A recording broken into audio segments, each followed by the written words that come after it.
I've been given the honor to speak to three successful and original visionaries in the Australian Muslim communities. We've got two guests from Sydney and one guest from Melbourne. And we'll be starting off with Dalal Ozdemir, who is the founder of EarthyMamma. Assalamu alaikum, Sister Dalal. Thank you for joining us. Alaikum salam. My absolute pleasure. I hope you're doing well, keeping safe in... Keeping sane, you mean, in lockdown? We're doing well, alhamdulillah. We're finding things to keep us busy. Alhamdulillah, that's great. It's really great to have you on board here today. And I really appreciate that you volunteered your time to come and present your story and the story of your business. No, thank you for having me. And I just love what you guys do, honestly. When I received the phone call and explanation of, what you're trying to achieve as a collective, I thought this is brilliant and this is what the community needs. Thank you so much. I really appreciate that. So to start off with, could you give us a 10-second elevator pitch about what is your business? And just tell us about it. Absolutely. So we are a certified organic delivery service. We have 6 pickup points across Melbourne.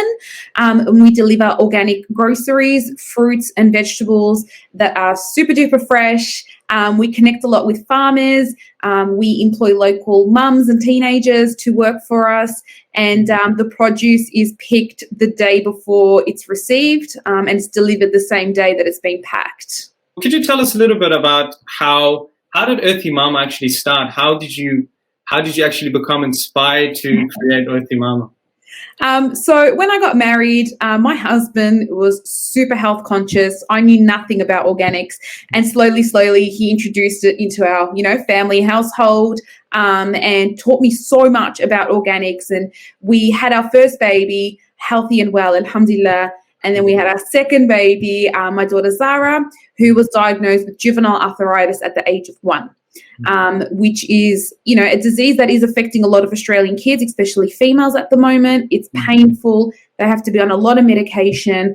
And it just wasn't sitting right with me that a 1-year-old needed steroid injections and oral steroids and medication.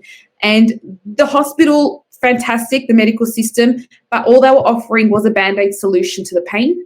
There wasn't a solution, to the actual problem. So I thought it's time to start investigating.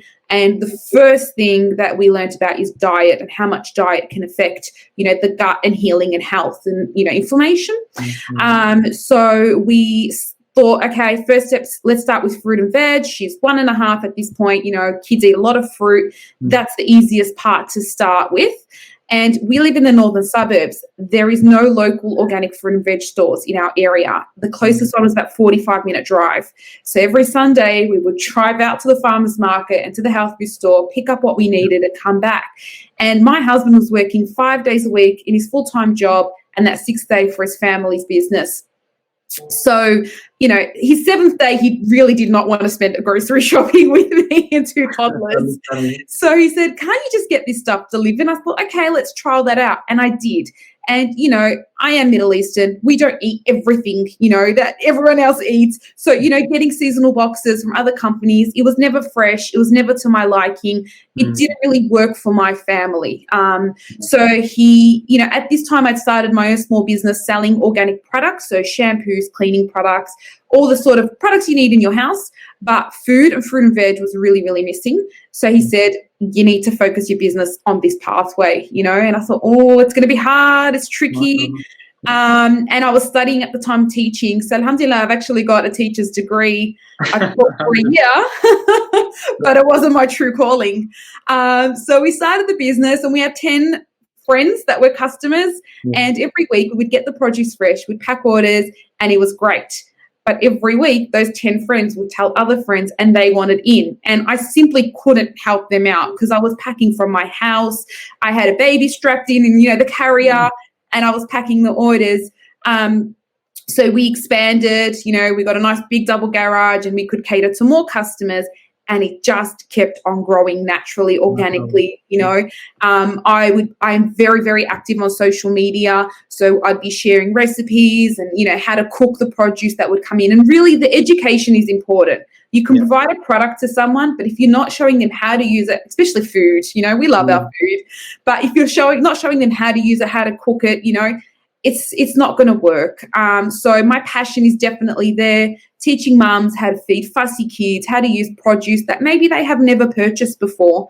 And yeah, we have a warehouse now. We are operating 2 days a week, and we have, I think it's about 8 employees at the moment as well, alhamdulillah.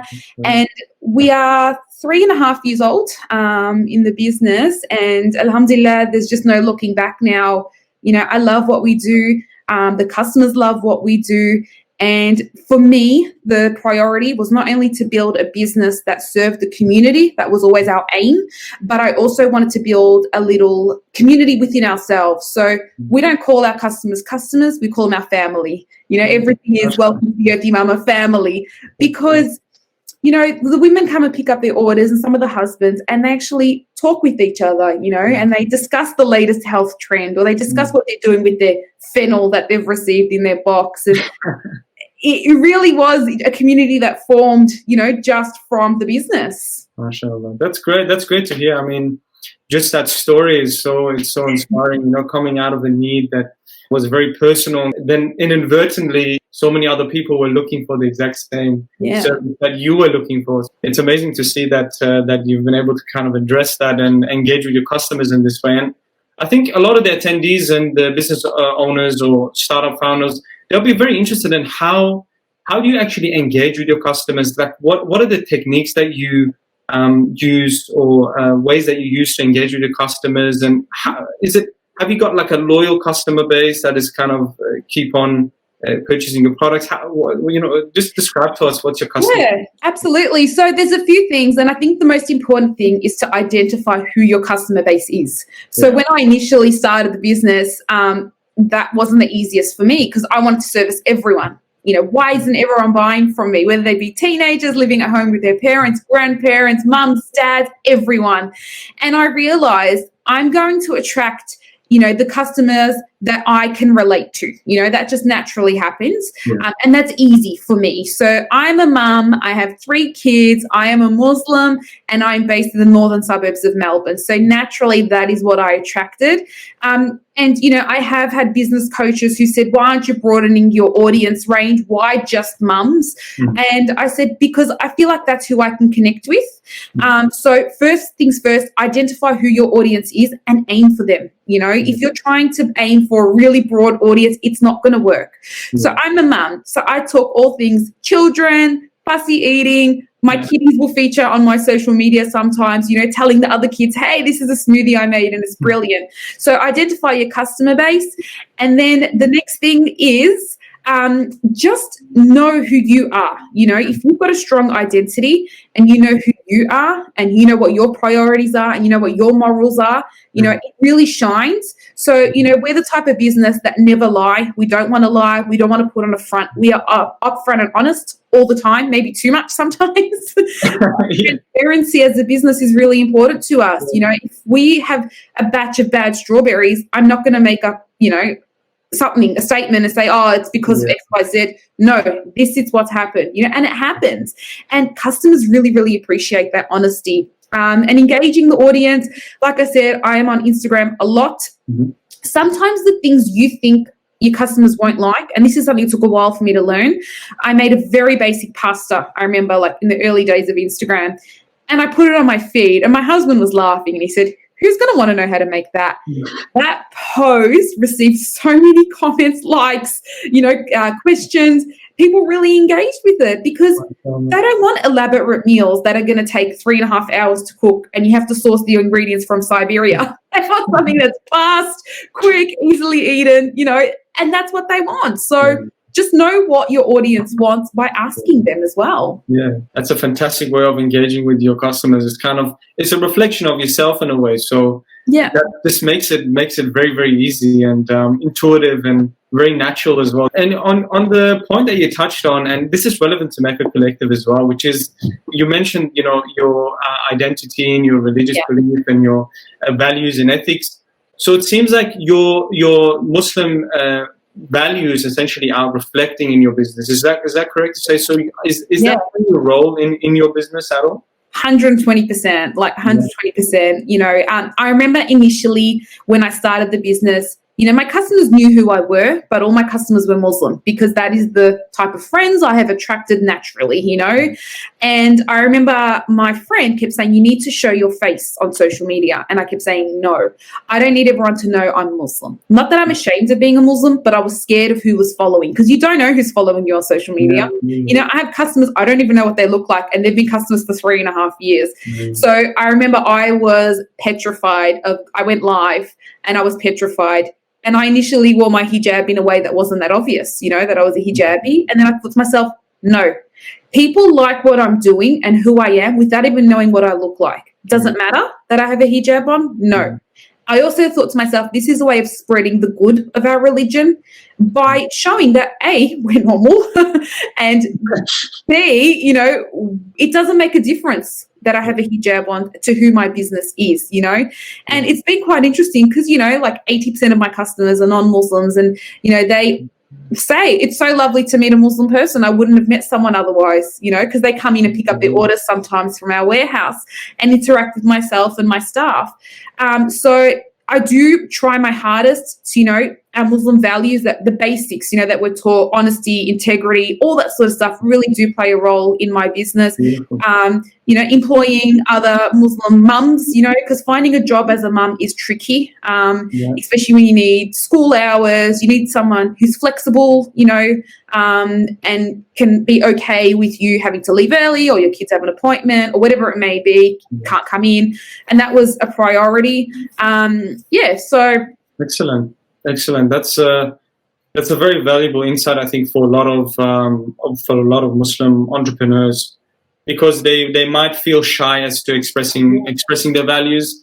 Not so much, making, dawah or religious invitations to people. It's more so because of the atmosphere in which we're in to kind of express themselves and be original, basically. One thing I wanted to ask you as well, and I think the attendees are interested in this, is kind of the future of your business. So what is kind of the future that you're seeing? Has COVID kind of changed the direction that you're taking? Where do you see EarthyMamma in the next couple of years? So COVID definitely had an effect on the business. It was a really scary time, to be honest with you. We were operating 1 day a week. And I remember sitting with my husband that night, and we just started hearing news about COVID. So we sort of start selling on a Friday and they have to order by Sunday. And, our initial warehouse was quite small. We only had 3 or 4 staff members. And I remember that Friday night, we sold out at capacity. And we looked at each other and I said, what is happening? I had no idea, because we don't have a TV in the house. We don't want the kids to watch things. What on earth is happening? We went across all the news and we just Googled it and we're like, oh, COVID. So everyone wanted delivery. It definitely impacted the business. My husband for a few weeks has been like, come on, let's go to 2 days a week. And I've been like, no, I'm comfortable. I'm not ready to grow yet. I'm a mum of 3 kids. I like being home with them, and operating 1 day a week is fine. We instantly had to open up a second day. We had to get more staff members on. But it also impacted the supply of fruit and vegetables, and that has been the biggest problem. So you can have X amount of orders, but if you can't supply with the fruit and veg, it becomes a problem. So right now, with backpackers being unavailable for employment, we are struggling to get produce. And with a lot of the borders closed, because we get produce from Queensland and other places, it's a struggle. The biggest impact was when stage 4, the 5-kilometre rule hit. So those that are in Melbourne, we are not allowed to travel 5 kilometres out of our radius of where we live unless it's for work or healthcare, unless you've got a really valid reason. And we are based in Epping, and a lot of our customers used to travel and pick up their orders from us or the other picker points. However, that is for a lot of customers out of their 5-kilometre radius. So that Sunday night when it was announced, we received 67 emails from customers within 5 minutes saying, I can't pick up my order. What is the next step? And I had a breakdown. It was hard because I had to book in with a courier and figure out how we're going to get it there, but we did it. In terms of the future for EarthyMamma, we have, big plans. We're always dreaming, we really want to expand our range of products that we have. So chicken and meat is something that's really important. Getting organic halal isn't that easy in Melbourne especially. And we just want to grow to be more sustainable business as well. And a business that doesn't require so much of my time, because right now I am working, 6.5 days a week. Wow. And just moving to more digital, so everything's very paper based, and we just want to improve our processes and hopefully expand Australia-wide, because we know that every state needs an EarthyMamma. They need us there. And it's something we're being requested. Can you send, your produce to Adelaide and Sydney and whatnot? So that's sort of where we want to head. But it's a lot of hard work, and we've got 3 little ones and 2 have special needs. So we're just doing our absolute best right now with passion. Wow, mashallah. That's amazing and very, very inspirational story, really. I hope it continues to grow, and hopefully at a sustainable rate, so you can have some downtime as well, from what it seems like. And I just saw that one of our attendees, Ahmed, asked a question. He asked, what sort of barriers, challenges did you face, and how did you overcome them? I will twist it a little bit. I will say, what was the most challenging thing that you faced with EarthyMamma, and how did you overcome that? Look, there's been a lot of challenges. For me, mentally, it's been hard finding the work-life balance with mum guilt. I'm going to speak because I'm probably the only mum that's on this chat, or the only female that's on the chat tonight. Especially as a Muslim mum, I feel like society and our community puts pressure on you. And I kept getting asked, I remember even my grandmother would say to me, so when are you going back to work? When are you going back to work? You're a teacher, you're a professional. What are you doing? But alhamdulillah, this business works for me and my family. We've been in lockdown for 6 months, which means my kids haven't been at school for 6 months. And it's brilliant because I can bring them to the office with me and they can work and I can attend to them. I can leave when I need to, not all the time, but I can leave when I need to. The biggest challenge is a few things, dealing with customer complaints. I feel like because the business, I'm so passionate about it and we love what we do so much and we're so confident in what we do, that sometimes customer complaints can really take a personal toll on you when someone's not so happy with something. And just delegation. I'm a bit of a control freak. So learning to allow other people into the business to help. Even our website, I was doing it myself for a really long time until it got to the point where I'm like, I just can't do it anymore. I don't have the technical skills. We need certain things. And just finding someone to take that role that I could trust was really hard. So trust, delegation, and just supply chain can get really tricky. Our wholesalers, it's very hard getting produce from them. You have to be very friendly. There's real loyalty things. So just battling through that man world, that, male-dominated world. I'm the only female that, I see that goes to the market in her fluoros and her boots, so it's just breaking from that, traditional role. But alhamdulillah, we get through everything. It's hard. It's really hard, but we get through it. Alhamdulillah. That's great. Thank you for providing that insight. Just as a last one, and I wish we could chat for much longer than this. I think a lot of the attendees would love to hear more. But just as a last question before we wrap up, is there anything you would have loved to have known before you started this business venture? That you would like to share to attendees? Maybe just one piece of advice, Genuinely, I wish I knew more about things relating to bookkeeping and accounting, because I have zero experience in that. And we have to rely on an accountant, and our initial accountant wasn't really giving me all the advice I needed. And it's something I have zero knowledge in because, hubby takes care of that sort of stuff. But it would have been great knowing, that sort of information, bookkeeping, keeping things in certain order, what can be claimed, etc. I wish I had more knowledge in that. But everything else, I'm a keen and mad Googler. I love technology. But that's what I love about this collective is the fact that they are, planning on upskilling. I'm a teacher by trade. I'm not a fruiterer. I'm not a business owner, and I'm not an employer. It was really tricky learning to have staff as well. All my staff are older than me, so even that was hard. So I could go on forever, but just upskill as much as you can, That's amazing. Well, Sister Dalal, as I said, we could go on for many more minutes. Thank you so much for volunteering your time today. And it's been really, really motivating and inspiring to hear from your story. And I think the attendees for having me. would really appreciate that. So To all the attendees, I urge you to go and hop on EarthyMamma's website, check out the Instagram. Hopefully, we can be inspired and learn from the story of that business and from Sister Dalal herself. So thank you so much. My absolute pleasure.